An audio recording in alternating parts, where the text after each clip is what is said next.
Këtë javë u zhvillua mbledhja e zgjeruar mujore e grupit parlamentar socialist, ku u bë një diskutim i detajuar nga deputetët mbi ecurinë e punës në një sër sektorësh për të cilët raportuan ministrat përkatës. Po ashtu, në mbledhjen e zgjeruar mujore të grupit, unë fola për raportet midis politikës dhe drejtësisë në një fazë kur shumë çka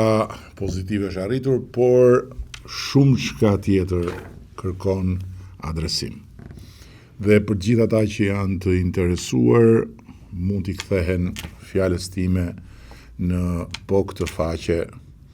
në ditën kur u mbajt mbledhja e zgjeruar mujore e grupit faktikisht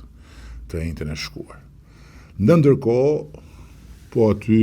unë ndava me deputetët edhe planin e ndryshimeve në qeveri, të cilat janë ndryshime që shkojnë në atë që unë e kam konsideruar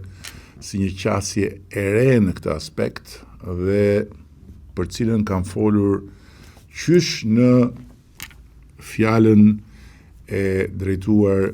Asambles Kombëtare në krye të punëve të këtij